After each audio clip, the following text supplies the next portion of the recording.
फरवरी 2024 को जब इस देश के उच्चतम न्यायालय ने, the highest court of India, supreme court ने यह जजमेंट दिया था कि इलेक्टोरल बैन किए जाएंगे, तो इसका हम सब लोगों ने स्वागत किया था, क्योंकि राजनीति में जो शुचिता चाहिए उसकी ओर ये एक बड़ा कदम था।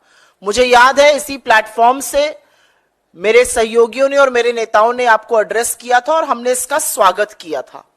इसका स्वागत इसलिए किया गया था क्योंकि चुनावी चंदा जो होता है वो कैसे आ रहा है, उसको कौन दे रहा है, किस लिए दिया जा रहा है, क्या मोटिव है, यह लोकतंत्र में जनता को जानना बड़ा जरूरी है। और यह वाकई में एक ऐतिहासिक निर्णय था। 2017 से यह जो ऑर्गेनाइज लूट मची थी, इसका अंत सुप्रीम कोर्ट ने 15 फरवरी 2024 को किया था।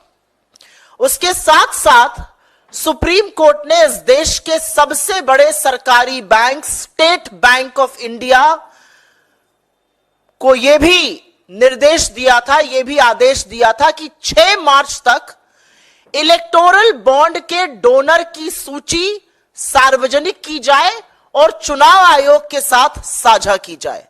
करीब 21 दिन का वक्त मिला था।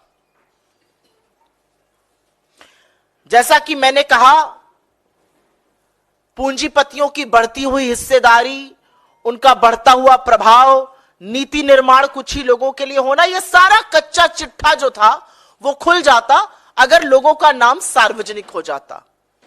लेकिन बड़े हैरत अंगेज तरीके से जो एक्सपेक्टेड था, इसकी हम उम्मीद कर रहे थे कि एसबीआई सुप्रीम कोर्ट के सामने ये कहेगा, और एसबीआई ने ये कर दिखाया।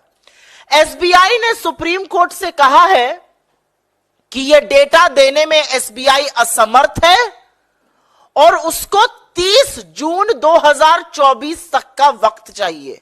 मतलब टोटल 5 महीने का वक्त इस देश के सबसे बड़े bank, state bank of India को चाहिए। और हास्यास्पद बात यह है कि डेटा देना है 22,217 इलेक्टोरल बॉन्ड का। यह कितनी बड़ी विडंबना है कि 22,217 इलेक्टोरल बॉन्ड का जो डेटा डिजिटल इंडिया में और पूरी तरह से कंप्यूटरीकृत, पूरी तरह से कंप्यूटराइज्ड, एसबीआई को एक क्लिक ऑफ अ बटन पर यह डेटा मिल जाना चाहिए। इसके लिए एसबीआई को 5 महीने चाहिए।